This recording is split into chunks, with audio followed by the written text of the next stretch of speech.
Americans. 4 years ago, we launched a great national effort to rebuild our country, to renew its spirit, and to restore the allegiance of this government to its citizens. In short, we embarked on a mission to make America great again for all Americans. As I conclude my term as the 45th President of the United States, I stand before you truly proud of what we have achieved together. We did what we came here to do, and so much more. This week, we inaugurate a new administration and pray for its success in keeping America safe and prosperous. We extend our best wishes, and we also want them to have luck, a very important word. I'd like to begin by thanking just a few of the amazing people who made our remarkable journey possible. First, let me express my overwhelming gratitude for the love and support of our spectacular First Lady, Melania. Let me also share my deepest appreciation to my daughter, Ivanka, my son-in-law, Jared, and to Barron, Don, Eric, Tiffany, and Lara. You fill my world with light and with joy. I also want to thank Vice President Mike Pence, his wonderful wife, Karen, and the entire Pence family. Thank you as well to my Chief of Staff, Mark Meadows, the dedicated members of the White House staff, and the cabinet, and all of the incredible people across our administration who poured out their heart and soul to fight for America. I also want to take a moment to thank a truly exceptional group of people, the United States Secret Service. My family and I will forever be in your debt. My profound gratitude as well to everyone in the White House Military Office, the teams of Marine One and Air Force One, every member of the armed forces, and state and local law enforcement all across our country. Most of all, I want to thank the American people. To serve as your president has been an honor beyond description. Thank you for this extraordinary privilege, and that's what it is, a great privilege and a great honor. We must never forget that while Americans will always have our disagreements, we are a nation of incredible, decent, faithful, and peace-loving citizens who all want our country to thrive and flourish and be very, very successful and good. We are a truly magnificent nation. All Americans were horrified by the assault on our Capitol. Political violence is an attack on everything we cherish as Americans. It can never be tolerated. Now more than ever, we must unify around our shared values and rise above the partisan rancor and forge our common destiny. 4 years ago, I came to Washington as the only true outsider ever to win the presidency. I had not spent my career as a politician, but as a builder looking at open skylines and imagining infinite possibilities. I ran for president because I knew there were towering new summits for America just waiting to be scaled. I knew the potential for our nation was boundless as long as we put America first. So I left behind my former life and stepped into a very difficult arena, but an arena nevertheless with all sorts of potential if properly done. America had given me so much, and I wanted to give something back. Together with millions of hardworking patriots across this land, we built the greatest political movement in the history of our country. We also built the greatest economy in the history of the world. It was about America first because we all wanted to make America great again. We restored the principle that a nation exists to serve its citizens. Our agenda was not about right or left. It wasn't about Republican or Democrat, but about the good of a nation, and that means the whole nation. With the support and prayers of the American people, we achieved more than anyone thought possible. Nobody thought we could even come close. We passed the largest package of tax cuts and reforms in American history. We slashed more job-killing regulations than any administration had ever done before. We fixed our broken trade deals, withdrew from the horrible Trans-Pacific Partnership and the impossible Paris Climate Accord, renegotiated the one-sided South Korea deal, and we replaced NAFTA with the groundbreaking USMCA. That's Mexico and Canada, a deal that's worked out very, very well. Also, and very importantly, we imposed historic and monumental tariffs on China, made a great new deal with China. But before the ink was even dry, we and the whole world got hit with the China virus. Our trade relationship was rapidly changing. Billions and billions of dollars were pouring into the U.S., but the virus forced us to go in a different direction. The whole world suffered, but America outperformed other countries economically because of our incredible economy and the economy that we built. Without the foundations and footings, it wouldn't have worked out this way. We wouldn't have some of the best numbers we've ever had. We also unlocked our energy resources and became the world's #1 producer of oil and natural gas, by far. Powered by these policies, we built the greatest economy in the history of the world. We reignited America's job creation and achieved record low unemployment for African Americans, Hispanic Americans, Asian Americans, women, almost everyone. Income soared, wages boomed, the American dream was restored, and millions were lifted from poverty in just a few short years. It was a miracle. The stock market set one record after another, with 148 stock market highs during this short period of time, and boosted the retirements and pensions of hardworking citizens all across our nation. 401ks are at a level they've never been at before. We've never seen numbers like we've seen, and that's before the pandemic and after the pandemic. We rebuilt the American manufacturing base, opened up thousands of new factories, and brought back the beautiful phrase, "Made in the USA." To make life better for working families, we doubled the child tax credit and signed the largest ever expansion of funding for child care and development.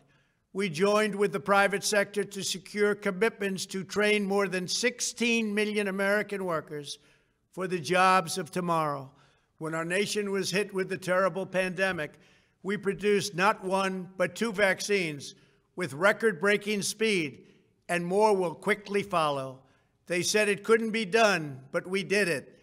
They called it a medical miracle, and that's what they're calling it right now, a medical miracle. Another administration would have taken 3, 4, 5, maybe even up to 10 years to develop a vaccine. We did it in 9 months. We grieve for every life lost, and we pledge in their memory to wipe out this horrible pandemic once and for all. When the virus took its brutal toll on the world's economy, we launched the fastest economic recovery our country has ever seen. We passed nearly $4 trillion in economic relief, saved or supported over 50 million jobs, and slashed the unemployment rate in half.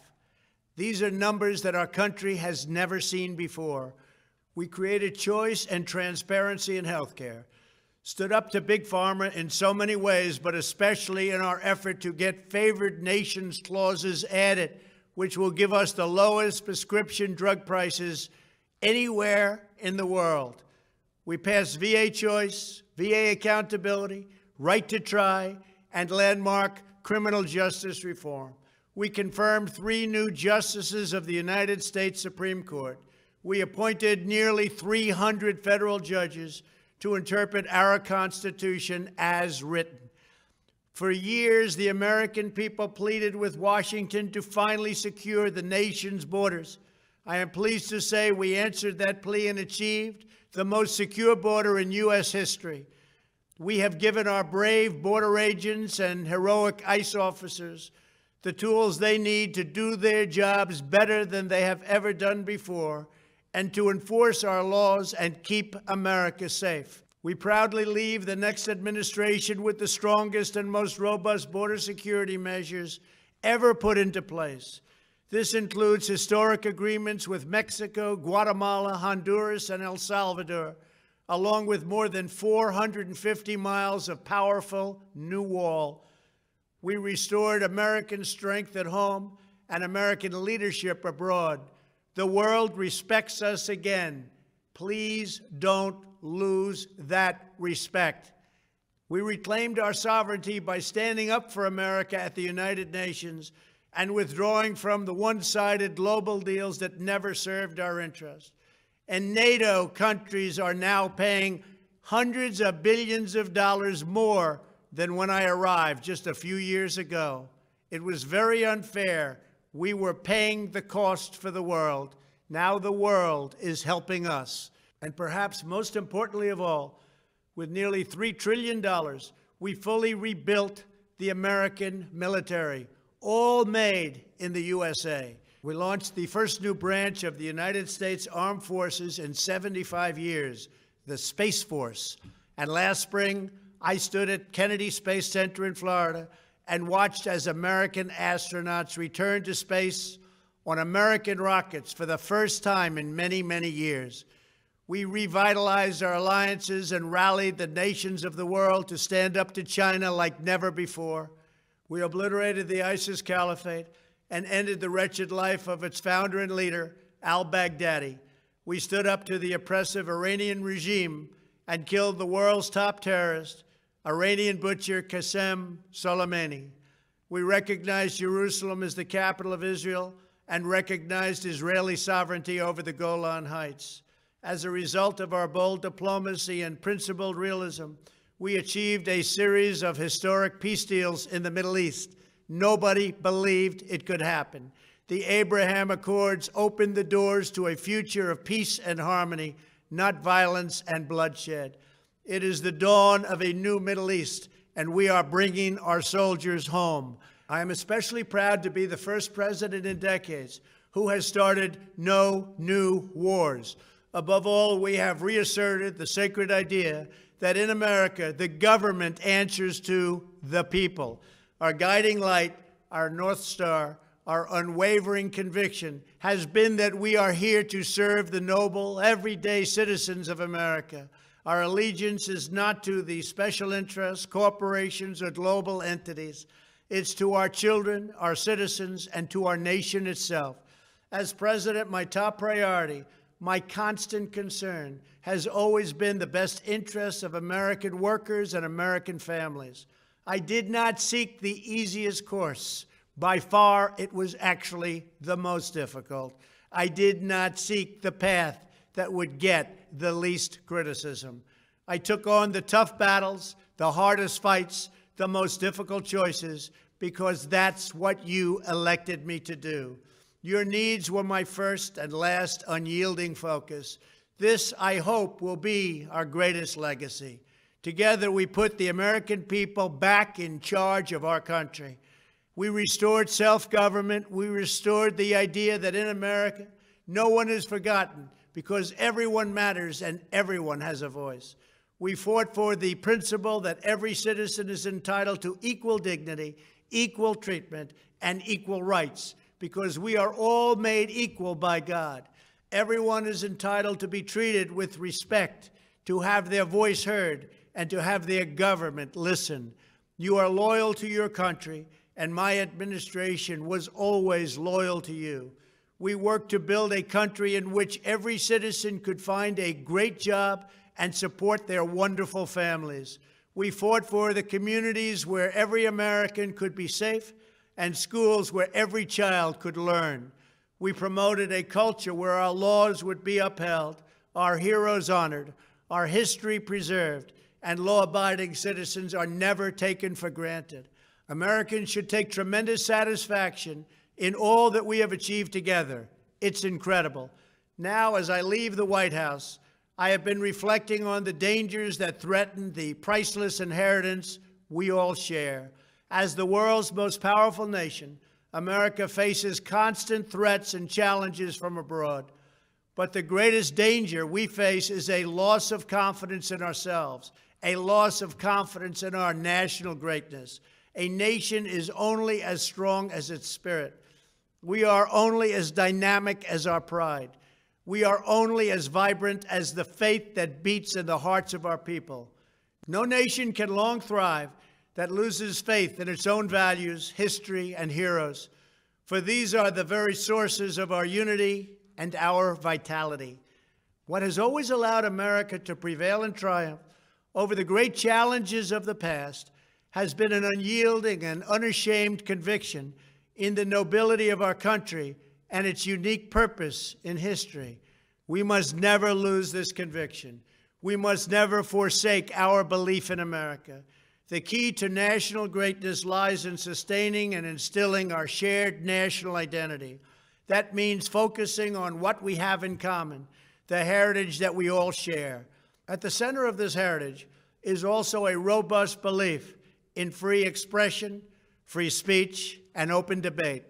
Only if we forget who we are and how we got here could we ever allow political censorship and blacklisting to take place in America. It's not even thinkable. Shutting down free and open debate violates our core values and most enduring traditions. In America, we don't insist on absolute conformity or enforce rigid orthodoxies and punitive speech codes. We just don't do that. America is not a timid nation of tame souls who need to be sheltered and protected from those with whom we disagree. That's not who we are. It will never be who we are. For nearly 250 years, in the face of every challenge, Americans have always summoned our unmatched courage, confidence, and fierce independence. These are the miraculous traits that once led millions of everyday citizens to set out across a wild continent and carve out a new life in the Great West. It was the same profound love of our God-given freedom that willed our soldiers into battle and our astronauts into space. As I think back on the past 4 years, one image rises in my mind above all others. Whenever I traveled all along the motorcade route, there were thousands and thousands of people. They came out with their families so that they could stand as we passed and proudly wave our great American flag. It never failed to deeply move me. I knew that they did not just come out to show their support of me. They came out to show me their support and love for our country. This is a republic of proud citizens who are united by our common conviction that America is the greatest nation in all of history. We are and must always be a land of hope, of light, and of glory to all the world. This is the precious inheritance that we must safeguard at every single turn. For the past 4 years, I have worked to do just that. From a great hall of Muslim leaders in Riyadh to a great square of Polish people in Warsaw, from the floor of the Korean Assembly to the podium at the United Nations General Assembly, and from the Forbidden City in Beijing to the shadow of Mount Rushmore, I fought for you, I fought for your family, I fought for our country. Above all, I fought for America and all it stands for, and that is safe, strong, proud, and free. Now, as I prepare to hand power over to a new administration at noon on Wednesday, I want you to know that the movement we started is only just beginning. There's never been anything like it. The belief that a nation must serve its citizens will not dwindle, but instead only grow stronger by the day. As long as the American people hold in their hearts deep and devoted love of country, then there is nothing that this nation cannot achieve. Our communities will flourish, our people will be prosperous, our traditions will be cherished, our faith will be strong, and our future will be brighter than ever before. I go from this majestic place with a loyal and joyful heart, an optimistic spirit, and a supreme confidence that for our country and for our children, the best is yet to come. Thank you and farewell. God bless you. God bless the United States of America. Thanks for watching, and if you haven't already, please consider subscribing to our channel. And while you're at it, please leave us a comment. Thank you for watching.